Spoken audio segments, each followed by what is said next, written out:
Every wild creature runs a danger evaluation operating continuously beneath the surface. Rate of advance, angle, eye contact.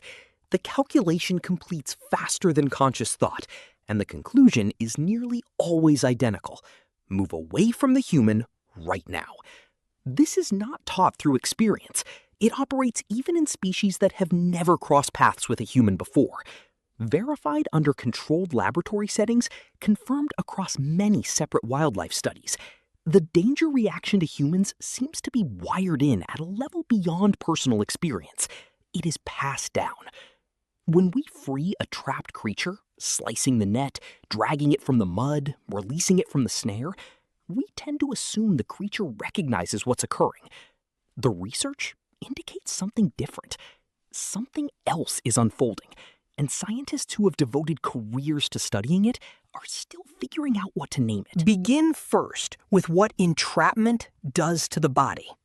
The instant a wild creature loses the capacity to move, its physiology shifts into a state with no true human parallel. Cortisol floods the bloodstream. Adrenaline rises to levels that would prove fatal if maintained for more than a couple minutes. Pulse rate doubles, then doubles once more. A study in the European Journal of Wildlife Research discovered that hooved animals caught in fencing display higher cortisol levels than creatures wounded by gunfire or hit by vehicles, higher than being shot. The body is depleting every reserve available, activating every emergency system simultaneously, doing exactly what creatures have done in instances like this for far longer than the species has existed, waiting to perish or struggling until it cannot. From the exterior, this condition has a particular appearance. Pupils completely widened, muscles stiff, not strained the way an anxious creature is strained, but frozen, the way a body freezes when it has dedicated everything to one outcome. The mouth might part slightly, breathing turns shallow and rapid. Wildlife caretakers describe it as the creature drifting elsewhere, still existing in the body, but no longer focused on anything besides the immediate danger. So when a human approaches a trapped creature, the creature does not perceive rescuer. It perceives the approach of an apex hunter at the worst conceivable instant. This explains clearly why the struggling intensifies the nearer you come. The creature's alarm system reads closeness as the closing stage of a chase.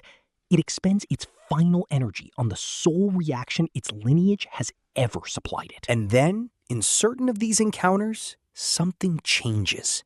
The creature becomes motionless, not from fatigue, something more intentional than that. The change is observable when it occurs. Field scientists and wildlife caretakers who have witnessed it describe a particular shift. The stiff, frozen body relaxes slightly. The desperate movement halts, and the creature turns, not from the human, toward them. It maintains that posture and observes. In December 2005, a crab fisherman discovered a female humpback whale caught in rope lines 18 miles off San Francisco. The ropes were tangled around her mouth, her pectoral fins, her tail.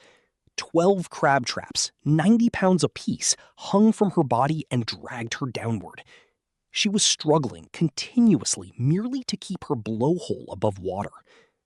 A rescue crew arrived within hours. 4 divers entered the water carrying curved blades, aware a single involuntary movement from her tail could end any of them. She stopped moving the instant they entered the water. For over an hour, she held position at the surface while the divers worked along her body. At several moments, she shifted her own position, turning, extending a fin, adjusting her angle in ways that gave the divers easier access to the lines they were cutting. A 50-foot, 50-ton creature chose to remain still, while strangers wielding blades worked across her body. The explanation researchers prefer relates to threat pattern recognition. A hunter closing in moves quickly with aggression, shortening distance in a straight line. That particular movement pattern is what a trapped creature's alarm system has been tuned to recognize across millions of years of evolution. A human attempting to assist moves differently, gradually, without abrupt gestures, touching the trap rather than the creature, generating no sounds that match anything in the threat repertoire. The brain scans its complete catalog of threat signatures and returns nothing. With no familiar pattern to react to, the crisis response halts. The creature waits. In Yellowstone, a research crew discovered a wolf in a leg hold trap. The wolf lunged and snapped at every approach, precisely what the biology forecasts. One scientist halted movement and maintained eye contact with the creature without glancing away. Eye contact between hunter and prey carries particular significance in mammal communication. A hunter approaching to kill does not usually sustain steady eye contact. It tracks the prey's movement, follows the body, computes. Sustained direct eye contact that doesn't come with aggression or movement is a signal that falls outside the usual predator-threat pattern. Some scientists believe it might register as a form of social connection rather than a hunting stance. The creature's alarm system, already scanning for a pattern matching a predator, encounters something it wasn't designed to categorize. After several minutes, the wolf stopped lunging. It sat. It held the eye contact in return. When the crew began working on the trap, the wolf watched their hands. When the trap released, it remained still for a moment, looked straight at the scientist, then walked into the tree line. Field scientists describe this as suspension of threat response rather than anything more significant. The alarm system doesn't shut down. It loses its reference point. The anticipated sequence of predator behavior never appears, and the crisis response has nothing to attach to. The tougher question is, what occurs once the trap opens? When the final rope was cut from the humpback off the Farallon Islands, she circled wide around the divers before surfacing next to each one separately, nudging them with the tip of her jaw, one after another, before moving to the next. James Mosquito, one of the divers, described it to the San Francisco Chronicle as feeling like gratitude. Scientists are cautious with that term. Humpbacks do engage with divers under certain circumstances, and behavior following severe physiological stress is difficult to interpret cleanly. Yet humpback whales possess spindle neurons, the same specialized brain cells found in humans, great apes, and elephants, linked to empathy and quick social decision-making. These cells were once believed to exist solely in primates. The whale has the neurological structure for the kind of processing that moment would demand. Whether she employed it that afternoon off San Francisco is something the data cannot confirm. Young elephants pulled from mud pits in Kenya have been recorded making physical contact with the people who freed them, trunk to hand, trunk to arm, before moving off. The trunk contact carries weight. An elephant's trunk is its main sensory organ. It holds more than 40,000 individual muscles and carries a concentration of nerve endings comparable to human fingertips. When an elephant reaches its trunk to touch something purposefully, it is not an idle gesture. It is an inspection. Researchers in elephant rescue settings have observed that the creatures sometimes hold the contact for several seconds, the trunk resting against the rescuer's arm or hand before pulling back. The touch is slow and seems deliberate, in a manner that sets it apart from reflexive contact. Elephants grieve their dead, recognize themselves in mirrors, and retain social memories across decades. They have been seen returning to the bones of deceased companions and touching them with their trunks.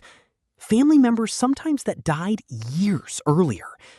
The mental capacity to differentiate between a human who caused injury and one who ended it is not something elephants lack. Some scientists go further. They note that elephants in documented rescue situations have been seen staying near the humans who freed them for longer than any threat suspension explanation requires. The danger is gone. The creature is free. There is no biological cause to stay. And yet, several documented cases show elephants standing near their rescuers for minutes after release. Not fleeing, not grazing, simply present, before eventually moving off. Know when a human is trying to help them is that we truly don't know. What the evidence shows is that certain creatures, cetaceans, elephants, wolves, measurably suspend their threat response when a calm human moves around them without escalating. What happens after rescue in some of these creatures includes turning toward the rescuer, making deliberate contact, and behaviors that serve no clear survival purpose. What the evidence cannot reach is the inside of those encounters. What it is to be the wolf standing at the tree line, watching the people who freed it walk back to their vehicles. What the whale was doing when she moved from diver to diver in that cold water. Whether any of it meant something to her, or whether we find meaning in these moments, because we too are creatures running pattern recognition. And the pattern we keep discovering is ourselves. There is a version of this question that science will eventually resolve more precisely. The tools are improving. Neuroimaging and citations, long-term behavioral tracking in elephant populations, more rigorous documentation protocols in wildlife rescue. The evidence will build up. Some of what is currently unclear will grow clearer. The scientists who study this most closely keep the question open. The creatures don't respond.